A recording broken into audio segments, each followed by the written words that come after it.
In today's tutorial, I'm going to show you how to make an illusion birdcage veil. I'm going to show you how to cut it and shape it, and I'm going to show you how it fits with a fascinator. I'm Dorene Vandermeer. I'm a bridal milliner. I'm sharing 35 years worth of my experience, and one of them is how to make an illusion ankle birdcage. All your supplies are going to be in the description below, so let's just jump in and get started. To cut my illusion ankle, I'm using a piece of fabric that I cut off from the center gather. If you check out the tutorial on the center gather, you'll see that you have to kind of measure out a little bit in order to get the right circle. And so I don't throw that away because it makes beautiful bird cages out of illusion. I'm going to start out just by measuring out 30 inches because what I'm going to be doing is a 30-inch cut, which will be for a 23-inch head size, and I'm going to do a 12-inch length, and that'll be just below the eyes. And I'll just cut this out. I ironed this side already, and I'm going to use my rotary cutter to do that because we're going to be needing this to have a nice clean cut edge. All right, so here's our 30 mark. And now before I do the length, I'm going to go ahead and cut the bottom edge because that's the edge that goes around the bride's head, and you will see this on the front of her head. So we're just going to clean that edge up before we cut the 12 inches and just make a nice, clean, straight cut with your rotary. And now I've got my beautiful cut edge here. We have the 30-inch width, and now we're going to do the 12-inch length. And because we are going to gather this on the sewing machine, I'm going to go slightly above a 3/4 of an inch to give me that gather line, and I'm going to cut that right there. And now to shape this beautiful angle. And if you have seen the tutorial on the French netting angle, I'm going to show you the same cut. It's exactly the same process. What I'm going to be doing is a nice arch cut. So if I cut this way, like just a little bit of a cut, it's going to have a lot of fabric bunched up here. So what I'm going to do is I'm going to do a nice rounded cut, and I just eyeball it. I know I'm crazy, but here we go. And you're just going to put a lot of pressure down, and you're just going to make a beautiful, nice angle on that cut. So this has less fabric here. So when this goes on the bride's head, it actually shapes really beautifully on the head. Now, if I was to make a bigger bubble here, keep in mind that's more fabric when you're gathering. So that's how you cut that. Now we're going to head over to the sewing machine, and I'll show you the next step. To gather your little angle, your illusion angle, I'm going to use fishing line. This is how I gather all my veils. And basically it's a 40-pound fishing line that I put safety pins on both sides, and I'll show you how to start. We're going to go around the curve, and we're going to try to boil this down to a very tiny bit. I'm going to try to get this down to about 1/2 inch. We'll see if we can do it. What you're going to do is at that very front there, this is the hardest stitch because this wants to wiggle all around. You're going to lock this first stitch because we are not gathering with a thread, and you want to do that in a 5 width, 5 length. And lock that first stitch. We're basically going back and forth over that illusion netting. Now this is the hardest part, getting through this first part. And now we're through. And so what you're going to do is you're going to straddle that little fishing line all the way down. And I just use a nice firm hand here, and I'm using this in an S pattern. I'm going to go all the way around the whole curve of that top curve.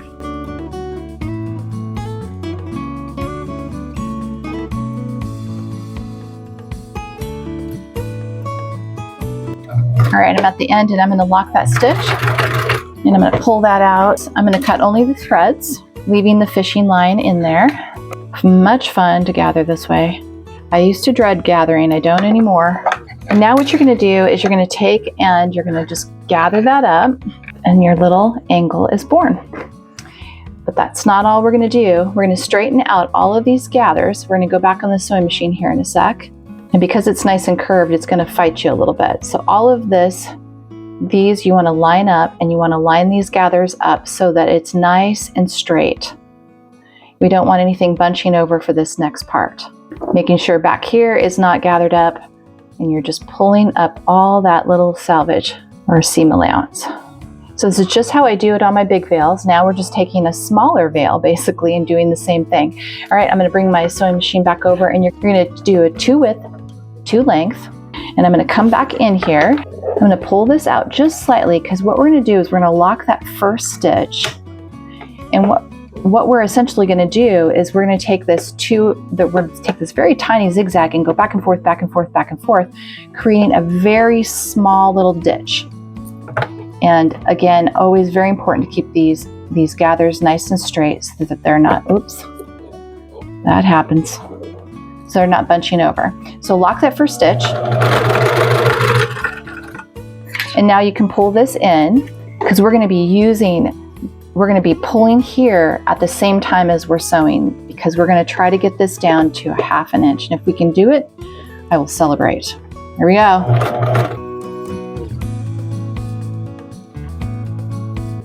Adjusting.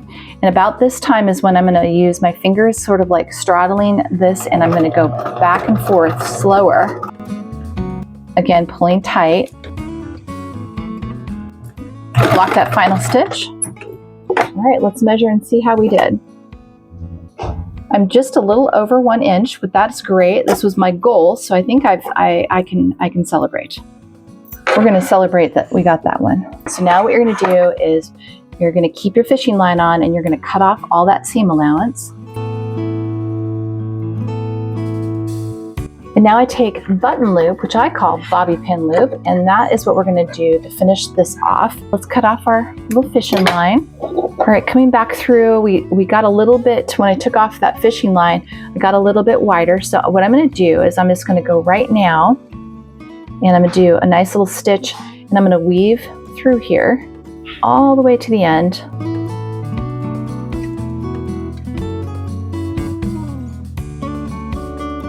And I'm going to hold it, and I'm going to lock that stitch. That sometimes happens. That's why I leave it on the fishing line, but that was a lot I was wrestling, so we can do it this way too. And then I'm going to trim off all of this excess here.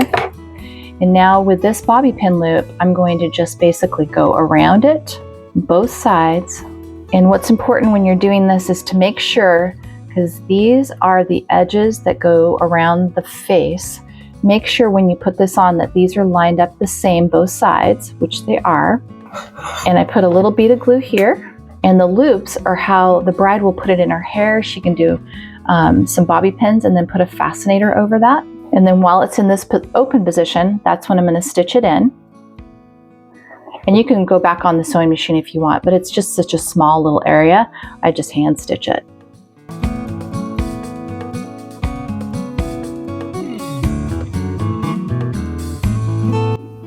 I'm going to cut this, and we need more invisible thread, so I'm going to load my thread up.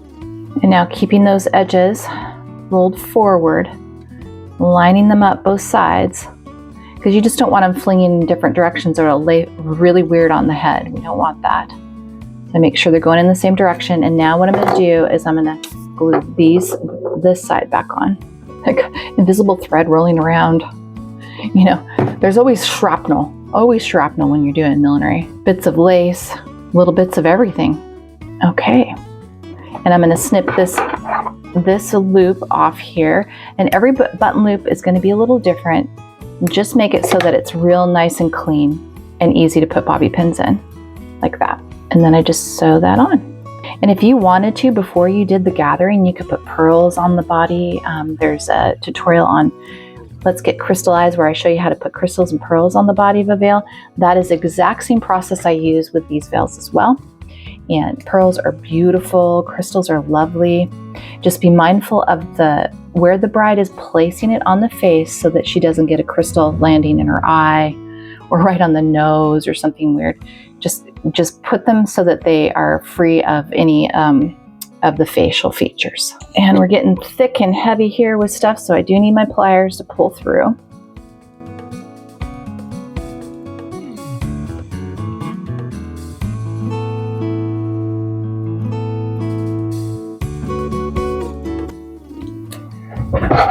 All right, we're done, and you can just snip that off, and your little illusion angle is born. So cute.